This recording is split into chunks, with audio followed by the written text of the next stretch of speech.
Hey guys, it's Christine, also known as Ivy Winter. Thank you for joining me for another Disney Universal mashup video. As some of you guys know, I recently went back to Universal in January of this year. The last time I had gone was only a couple of years ago, and before that it had been a very long time. And I was really taking note of a lot of the differences and experiences as someone who is a self-proclaimed Disney fan. Obviously, if you've watched this channel, then you know this.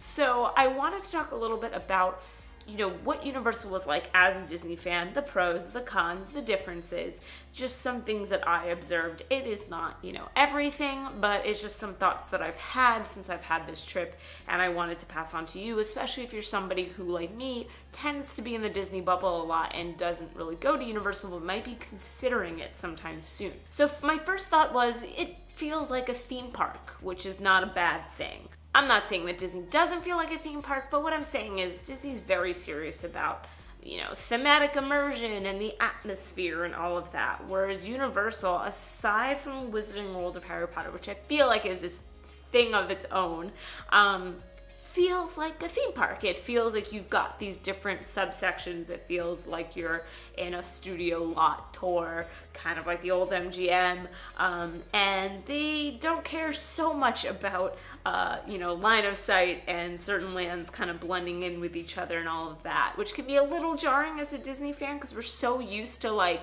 them being really good about, not really seeing things that would be jarring or seem out of place with sightlines. But at the same time, I think that is just a unique feel of Universal, and there's definitely nothing wrong with that. In fact, I kind of liked how everything kind of just slipped one into another and you were all into these like different areas, vastly different areas sometimes, in both parks. I would say don't expect quite the same cast member experience except for in Wizarding World. I would say the guest service level is good. It is not the great guest service level I've expected from Disney, except for in Wizarding World of Harry Potter. I have found nothing but amazing in the character, people who are working there. That has been very, very different sort of experience. It feels to me more like the Disney experience when you're in both of those areas of each park. So I definitely don't want to say that it's a definite thing across the board. But the people who work there are definitely friendly and helpful and all that good stuff. I just never saw the extra step or the extra mile that I see a lot of Disney cast members go to. But again, I don't want this to sound like I'm like, oh man, they don't just do amazing things all the time. I think that they're great. I didn't have any negative experiences either. It's just a very different vibe. Another thing I noticed right out the gate, no pun intended, security is much smoother in Universal. They handle it a lot better. Partly because they aren't having people individually go through your bags, they're using a x-ray machine. So you're just putting down your bag, you're walking through the metal detector, your bag goes through the x-ray machine, that's it. There is a person checking that machine, much like in the airport, but that's pretty much it. So you're not having to deal with somebody rummaging through your bag. And then what I've noticed with Disney is like sometimes you get somebody who barely looks, sometimes you get somebody who spends forever looking through every single thing, and it could take you a while to get through bag check, it could take you a while to get through the whole area there. So I found that security was a lot smoother in Universal. They make it like an airport and it works. There are no free fast passes in Universal. They just have this express pass. It's like different tiers that you can pay for. So, there is no fast pass system that comes with Universal where you can just get fast passes for rides. That's just something to keep in mind. I think a lot of people have been a little bit spoiled by the Disney system, and I know that we knock it a lot and we, armchair Imagineer better ways of doing it, but honestly, we are a bit spoiled by having these free fast passes. So just keep that in mind when you go to these parks, that it is a paid for thing and it's kind of pricey. I think that I would use it if I was a big group and I was concerned about long wait times, and especially for bigger groups. I would also use it if you were limited on time in the parks and you're really trying to get the most out of the limited amount of time that you have. But we just didn't feel like the price was worth it on top of the tickets that we were already paying for. That said, despite there not being free fast passes, there's still an off season at Universal, and I've experienced it.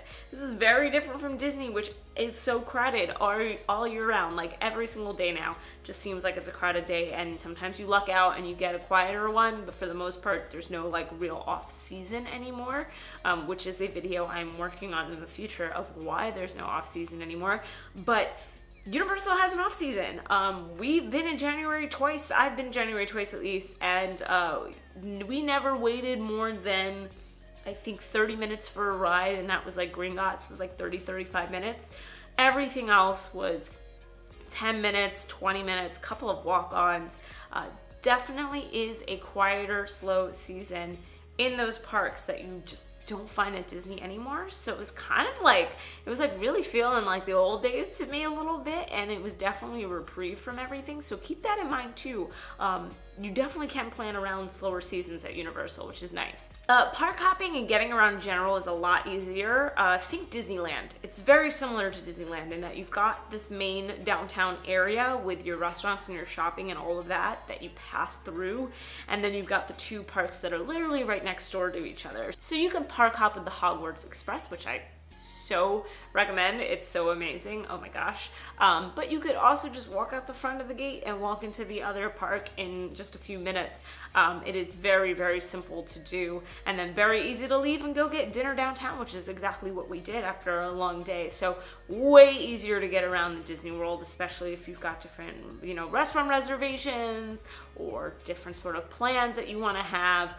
Think more in the mind of Disneyland for Universal, because it's very similar to that. In terms of rides, there's a lot of 3D and screen rides. This is just something that Universal loves. I'm not always about it all the time. I love those kinds of rides, don't get me wrong. One of my favorite rides in Universal is Spider-Man.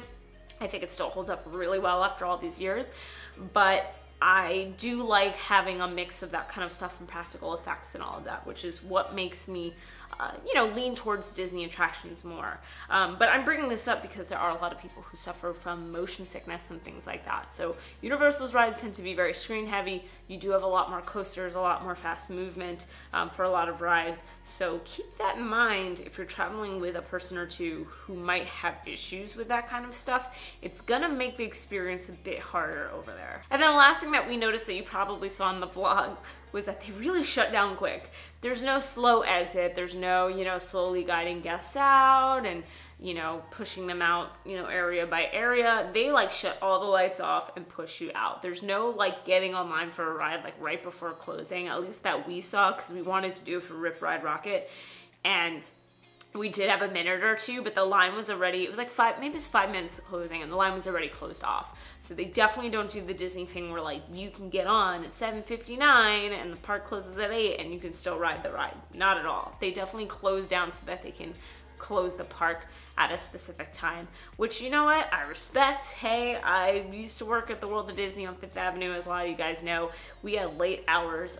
You know, we would close at like 11, which actually meant for us we'd be closing at midnight by the time we clean the store. And you want to get out, you want to go home, especially when it's late. So I respect that. It was just a little bit of a jarring experience when we first experienced it, so don't expect to be able to slowly meander your way out the same way you can with Disney. Like, make sure you get everything you want to do done before closing so you can just leave. So those are just some thoughts that I've had from my last trip. It's definitely not some sort of all encompassing thing or comparison, but just some stuff I wanted to share with you guys as someone who, you know, just recently went and doesn't really go as often as some other people do. I would love to know in the comments below, what do you think of Universal if you were a huge Disney fan? Maybe you're a person who splits your time evenly. I would like to know why. What do you think that Universal does better than Disney, and what do you think that Disney does better than Universal? This could be a really good conversation, so let me know in the comments below. If you like this video, then like it. If you like me, you should subscribe. I make videos every single week. I'm gonna be down in the park soon at the end of this month. I can't even believe I can say this month. Woo, excited, so pumped. So stick around for those vlogs. Thank you so much for watching, and as always, have a great rest of the day. Bye.